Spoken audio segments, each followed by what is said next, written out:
Is David. Welcome back behind the velvet robe. But let's just get right into it today because we are joined by the one, the only Kady Cannon. Hello. Thanks so much for having me. Oh my God. Well, in person, in studio, in WeHo, we were just talking. I love when someone wants to do an in studio. It's so much better, right? Yes, it's so much better. I wanted to meet you and see your face and, have that camaraderie and communication. It's a far cry in West Hollywood from Temptation Island, isn't it? It is. I almost moved here right after the show, and I'm actually so glad I didn't. Really? I think I would have crashed and burned. I mean, I think I needed, to grow a lot.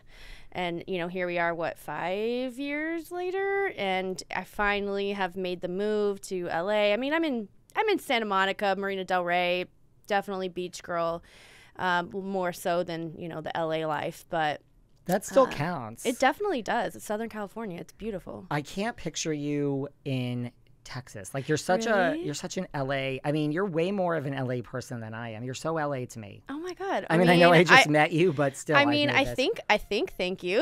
I don't know if that's a good thing. I'm not sure. But Dallas. Have you ever been to Dallas? Yes. I'm very much a Dallas girl. So it's Dallas is the LA of the South or of Texas for sure. It's the blonde hair, the makeup. It's like Beverly Hills. All of Dallas is. So I think that's why there's a lot of back and forth between LA and Dallas. A lot of people, I don't know if you're familiar, a lot of people in Dallas like kind of go back and forth between LA and Dallas. And it's where New York, it's Miami, right? Yeah. New York and Miami, they kind of go back and forth. Totally. But yeah, I was born in Southern California, so my mom was born and raised here, and I have grandparents here. So I think that I just fit in. I think it's just in my blood, Did you watch reality TV before you were on Temptation I Island? Yes. You did? Oh my God, I was such a reality TV show junkie. It's so funny. I like manifested that into my life. Before I even knew what manifestation was. I high school probably is when I think reality TV even kind of started.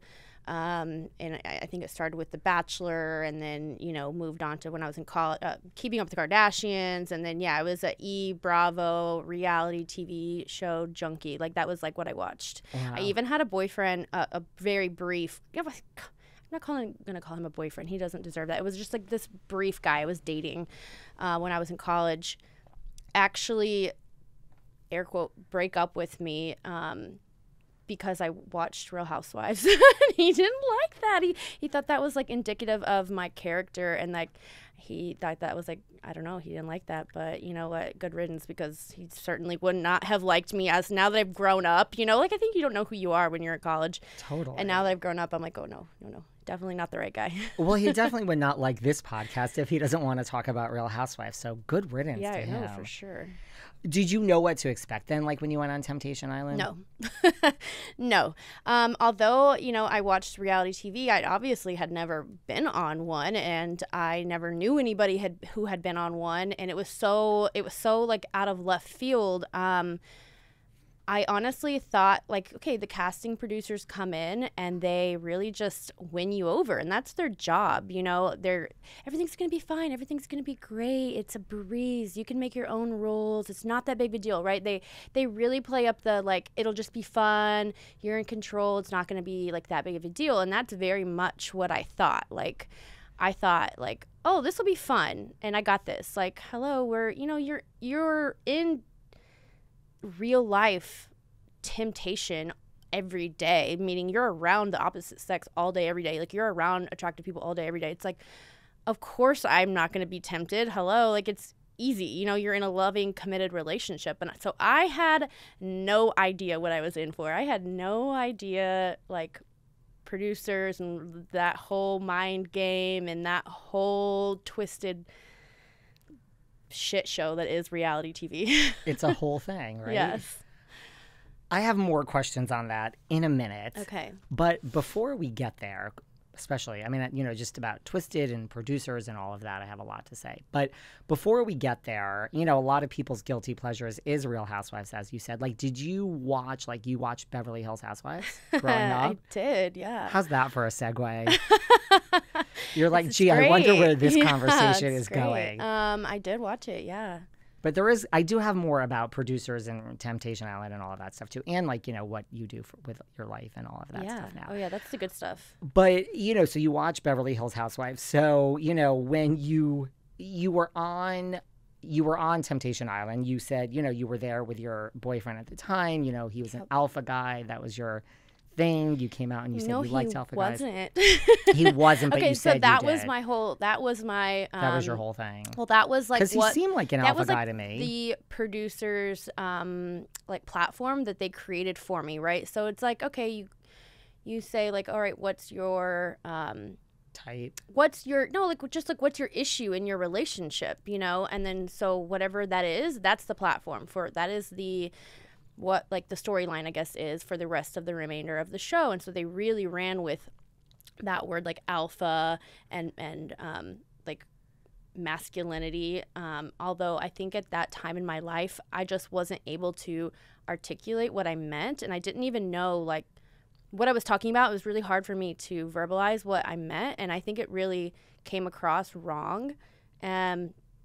But and then it was on television, and that was it, and it was done. It was on air, and that was like damage was done. Couldn't go back. And what I wish I would have done differently is after the show, like after it was airing or while it was airing, was to use my voice and explain what I meant. And instead I was really, because man, people really let me have it on the show. Like the fans, it was a lot. I had a lot of haters.